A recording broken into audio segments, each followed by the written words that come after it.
Hidup yang tidak disyukuri adalah hidup yang tidak layak untuk dihidupi. Bapak, Ibu, sama saudara dan saudari yang dicintai Tuhan. Pernahkah kita bersyukur atas udara sejuk yang kita hirup? Pernahkah kita mengucapkan kata terima kasih kepada air yang dengan kesegarannya melegakan rasa haus dan dahaga kita?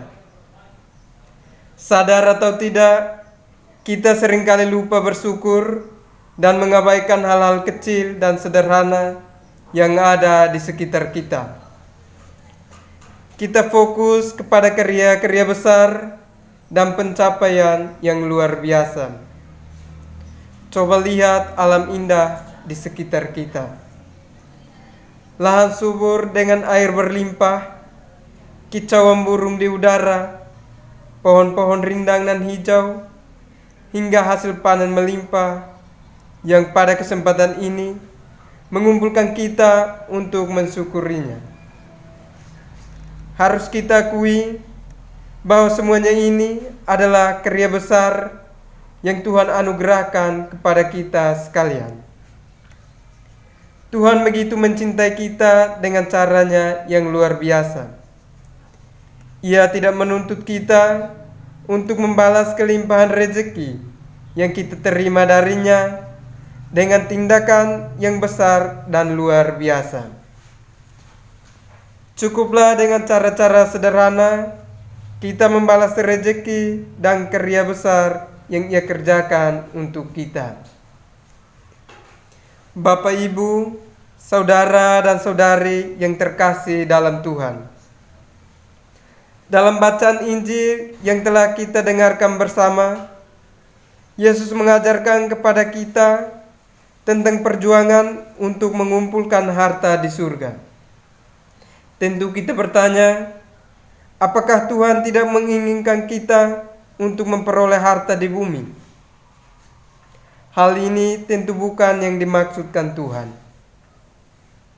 Mencari harta di surga bukan berarti kita bersilang kaki dan bermalas-malasan sambil mengharapkan harta dari surga.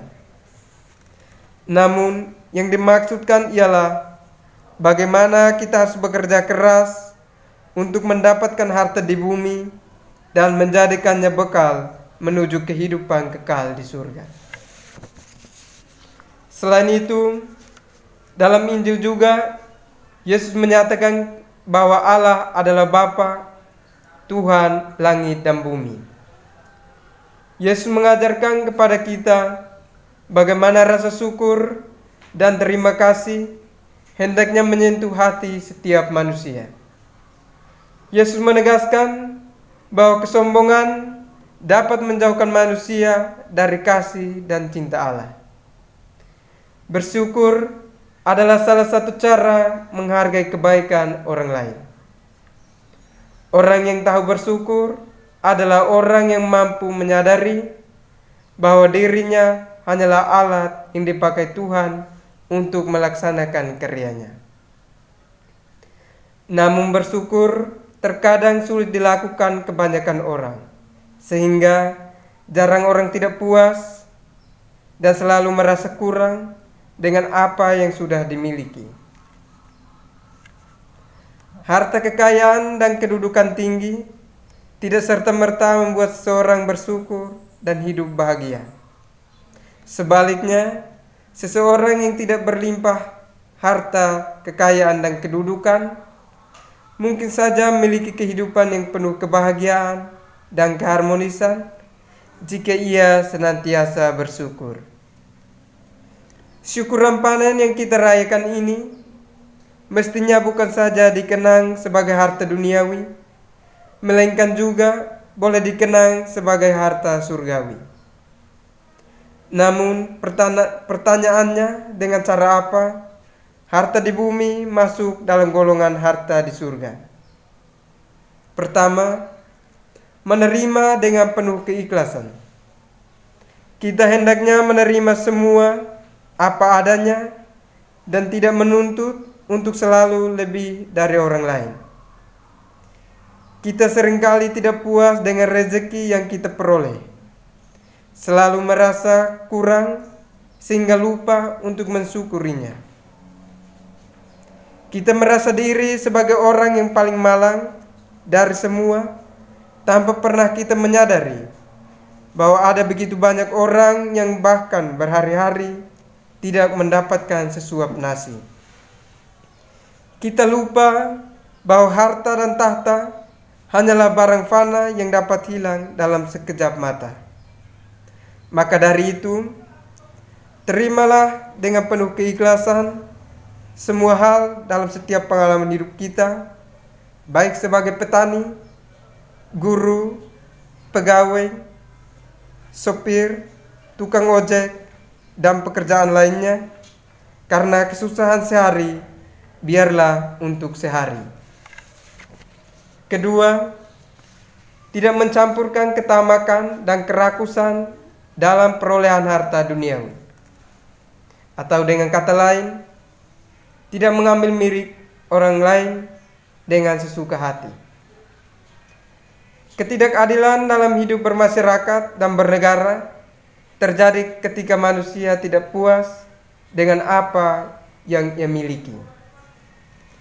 Ketika hasil panenannya lebih sedikit dari tetangganya, orang akan berusaha melakukan apa saja supaya bisa menandingi hasil yang dicapai orang lain, bahkan dengan cara kriminal sekalipun, seperti mencuri, merampok, dan lain sebagainya. Ketika penjabat tidak puas dengan gaji yang ia peroleh setiap bulannya, ia akan melakukan korupsi atas uang yang bukan miliknya.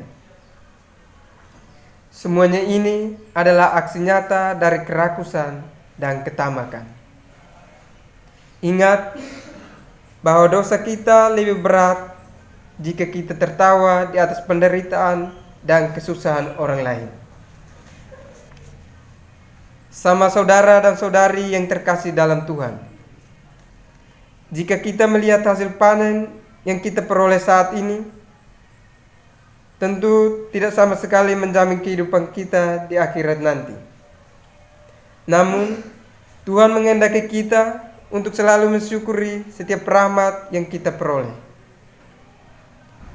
Rasa syukur kita atas hasil panen yang baik ini tentunya terjadi setelah melewati proses yang cukup panjang dengan segala perasaan yang bermacam-macam. Misalnya rasa cemas akan kegagalan dengan hasil panen, atau mungkin rasa kecewa karena hasil panen yang tidak seberapa dengan usaha dan pengeluaran kita. Bapak dan Mama sekalian, seperti apapun perasaan kita saat menghadapi dan merasakan pengalaman itu, saya yakin hadirnya Bapak Mama sekalian di sini dengan mempersembahkan hasil panenan membuktikan bahwa Bapak Mama sekalian telah mampu melewati proses yang panjang itu, dan Bapak Mama hadir untuk mensyukuri semuanya. Tentunya setiap proses dalam kehidupan kita di dunia ini tidak pernah luput dari perhatian dan campur tangan Allah Bapa di surga. Karena itulah dalam homili ini saya mengajak kita untuk terus bersyukur. Bersyukur untuk segala keberhasilan ataupun segala kegagalan yang terjadi dalam kehidupan kita masing-masing. Ingatlah bahwa proses tidak pernah mengkhianati hasil. Bapak, Ibu, saudara dan saudari terkasih, marilah kita mensyukuri segala berkat dan rahmat Tuhan, walaupun yang kita peroleh tidak sesuai dengan harapan pribadi kita. Rasa syukur kita dapat kita tunjukkan dalam hidup dengan cara sederhana, seperti saling berbagi dan memperhatikan orang-orang kecil, orang-orang yang berkesusahan, serta selalu bertanggung jawab menjaga kelestarian alam sebagai pemberian Tuhan dan rumah tempat kediaman kita. Tuhan memberkati.